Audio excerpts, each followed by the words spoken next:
सबको नमस्कार। मैं doctor Mukul Bhengraj, assistant professor commerce faculty, the graduate school college for women, Jamshedpur.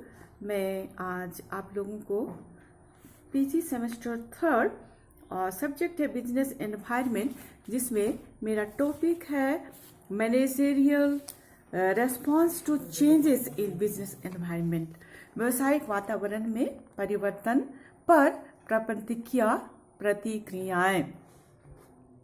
व्यवसायिक एनवायरनमेंट बिजनेस जो वातावरण है उसको ये जो है उन सभी घटकों का मिश्रण होता है जो कि व्यवसाय से संबंधित व्यवसाय निर्णय को ये प्रभावित करते हैं। और ये इसमें हम देखेंगे कि ये परिवर्तन जो है चेंजेस व्यवसायिक वातावरण की एक महत्वपूर्ण विशेषता होती है, और इसकी विशेषता यह होती है कि बिल्कुल यह गतिशील अर्थात कि डायनेमिक होता है, अर्थात व्यवसायिक वातावरण में लगातार जो है परिवर्तन होते रहते हैं। जैसे ग्राहकों की रुचि में परिवर्तन होना, दूसरा पूर्तिकर्ता के व्यवहार में परिवर्तन अर्थात कि उदाहरण के लिए अग्रिम भुगतान की शर्त लगाना, तीसरा अनेक प्रतियोगी फर्मों के बाजार में प्रवेश से प्रतियोगिता के स्वरूप में परिवर्तन, चौथा जनता के व्यवहार में परिवर्तन, उदाहरण के लिए प्रदूषण फैलाने वाली फर्म की स्थापना का विरोध करना, पांचवा लोगों की व्यवसाय से उम्मीद में परिवर्तन, छठवां व्यवसायिक ढांचे में परिवर्तन, सातवां आर्थिक नीतियों परिवर्तन, और आठवां है वैधानिक नियमों में परिवर्तन। प्रबंधकीय प्रक्रिया अर्थात कि मैनेजरियल रेस्पॉन्स, ये सब को स्पष्ट करने के बाद व्यवसायिक वातावरण में परिवर्तन अनिवार्य तौर पर होते रहते हैं।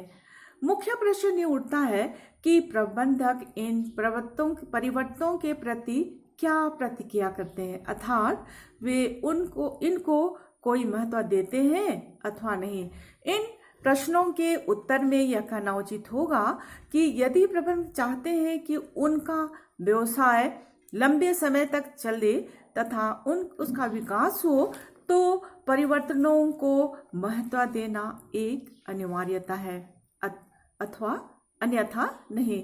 स्पष्ट है कि सभी प्रबंधक अपने व्यवसाय को लंबे समय तक चलाना तथा उसका विस्तार करना चाहेंगे, परिणामतः वे परिवर्तनों को महत्व भी देंगे।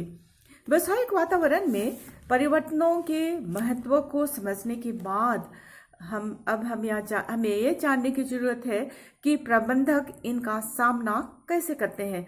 इनका सामना करने के लिए प्रबंधकों द्वारा वातावरण का विश्लेषण किया जाता है। वातावरण के विश्लेषण के आधार पर ही नियोजन किया जाता है। वातावरण के विश्लेषण के लिए प्रबंधक CWOT अर्थात analysis, S strain, W weakness और अपॉर्चुनिटीज, T थ्रेट्स की मदद लेते हैं। SWOT एनालिसिस को समझने के लिए इसे दो भागों में बांटा जा सकता है। नंबर 1, सुदृढ़ता एवं कमियां, SW स्ट्रेंथ्स एंड वीकनेस। सुदृढ़ता एवं कमियों का संबंध व्यवसाय के आंतरिक वातावरण से है।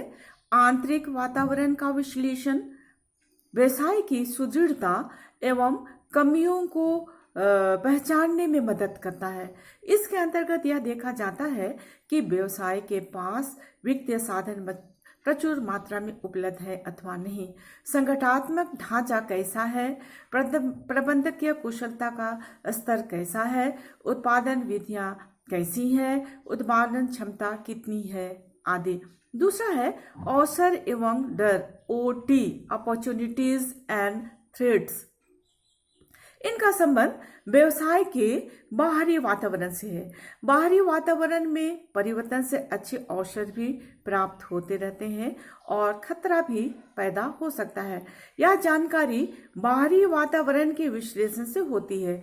बाहरी वातावरण में परिवर्तन से पैदा होने वाले खतरों के उदाहरण इस प्रकार से हैं। जैसे प्रतियोगिता में वृद्धि, मांग में कमी, उत्पादों का फैशन से बाहर होना, तकनीकी का फैशन से बाहर होना आदि। इस प्रकार बाहरी वातावरण में परिवर्तन से ये अवसर प्राप्त हो सकते हैं।